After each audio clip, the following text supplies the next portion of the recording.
الله وبركاته. ازيكم حبايبي عاملين ايه؟ النهارده هنعمل ايه؟ فرخه مشويه جديده. انا عملت لكم فراخ مشويه كتير. دلوقتي هنعمل بقى بتتبيله جديده. هنشويها على الازازه. بس انا ايه، بدل ما جبت لقيت الحامل ده موجود مكان الازازه. لو مش متوفر عندك ممكن تعملي الازازه عادي، مفيش مشكله. انا كنت بعمل في الازازه الاول، ما روحت عند محلات المستلزمات المنزليه لقيته، رحت جبته. يعني مش رخيص، مش غالي، مش غالي قوي، يعني سعره كويس. طبعا نشوف هنعمل ايه. جبت فرخه غسلاها حلو ونقعها بالملح والليمون وحلو ومصفيها كويس. هاجي هنا ايه، هاجي الصدر هنا هشقه ايه كده، عشان ايه ما اجي اعمل التتبيله، عشان هو الصدر بيبقى ايه مليان شويه. هنشقه جوه كده عشان التتبيله تخش ايه فيه، يعني نغزه هنا ونغزه هنا. ونيجي هنا برضو عند الورك نشقه شويه كده. والورك التاني نفس الحكايه اهو. تعالوا بقى نشوف التتبيله. محمد ابوك اهو. جبت طبق حطيت فيه ربع كوبايه زيت عباد الشام، زيت زيتون زي ما انت ايه حابه تحطيه. زيت آلية كويس ممكن. و3 معالق خل، عشان الخل بيخلي ايه الفراخ طريه وليها طعم حلو. وبعدين نحط ليمونه، نعصر ليمونه بحالها. الليمونه بتدي مزازه للشوي حلو قوي في الفراخ. حطينا ليمونه. نيجي بقى نشوف ايه التوابل. نص معلقه كبيره كزبره ناشفه، نص معلقه كبيره بابريكا، ونص معلقه بصل بودر، كله نص معلقه كبيره، ونص معلقه توم بودر،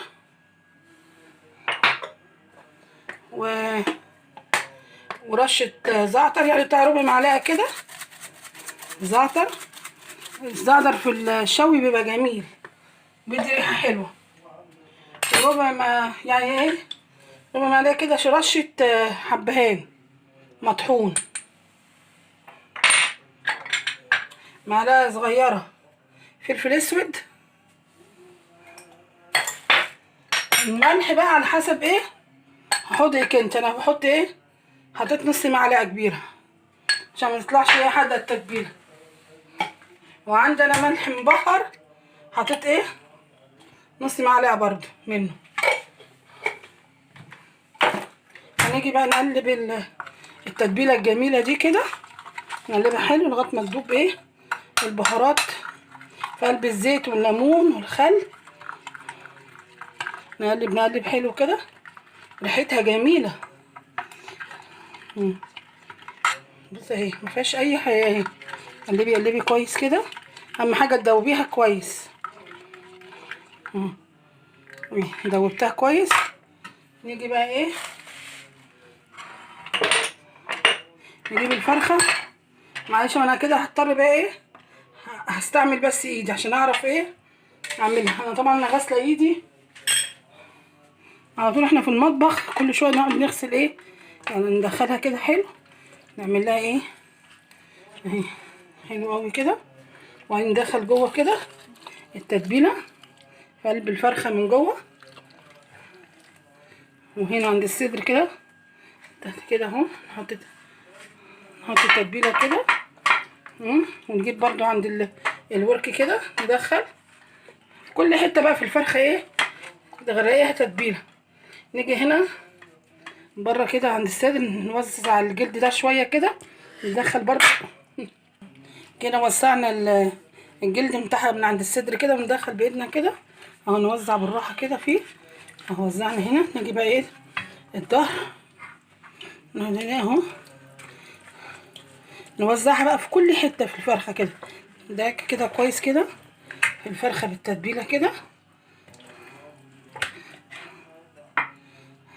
عندنا التتبيله كلها. التتبيله دي جميله. انا بقى عملتها ايه قبلها بليله، عشان ايه ما تقعد في كل ما تقعد في التتبيله يبقى احسن وتبقى احلى. اكتفها كده اهي عشان تحط في التتبيله. هاجي بقى احطها في بوله والفها، البسها كيس، الفها بالستريتش واحطها ايه في التلاجة لغايه تاني يوم. هوريها لكم ازاي. انت بقى لو مستعجله ممكن تعمليها ايه قبلها ب4 ساعات، قبلها بساعتين، بس هي ما تكون قبلها بليله احلى عشان تقعد في التتبيله كويس. اهو جبت بوله حطيتها فيها، والصينيه دول هنزله عليها كده. احط لها بقى الستريتش واحطها في التلاجة. رجعت لكم تاني يا حبايبي اهو، تاني يوم اهي الفرخه. بصوا قعدت في التتبيله وجميله ازاي. هنيجي بقى ايه، حطيت هنا الحامل، وهنا احط الفرخه في قلبيه اهي. بسم الله الرحمن الرحيم. وبعد كده احط ميه. انا طبعا مسخنه الفرن قبليها بربع ساعه على درجه حراره 200. حطيت الميه وبعدين حطيت ورقه اهو عشان يعمل لو انا هستعمل الشوربه في حاجه، وكمان عشان يدي ريحه للفراخ حلوه. واحط شويه فلفل اسود وادخلها الفرن، وهقول لكم قعدت قد ايه في الفرن. اهي يا حبايبي حطيتها في الفرن اهي، والميه وحطيت فلفل اسود وملح، وهي هسيبها بقى ايه على درجه حراره 200 او 220، ونشوف هتقعد قد ايه في الفرن تتحمر. اهي يا حبايبي الفرخ خلص من الفرن. بصوا ما شاء الله طلعت متحمره ازاي، وريحه التوابل فيها روعه. بس تهدى شويه وهقدمها لكم ان شاء الله. اهو يا حبايبي رجعت لكم تاني بعد ما غرفتها وهديت. انا عملت معاها مكرونه اسباجيتي. بص التحمير ما شاء الله عليها حلوه ازاي. بص بلفها لكم من كل ناحيه، متحمره حلو وروعه وريحه جميله. وعملت معاها مكرونه اسباجيتي. انت عايزه تقلي بطاطس تعملي مكرونه اللي يريحك، تطبخي على الشوربه زي ما انت ايه عاوزين. يا رب الفيديو يكون عجبكم والوصفه كويسه، وما تنسوش الشير واللايك والاشتراك في القناه. اشوفكم على فيديو جديد. السلام عليكم ورحمه الله وبركاته.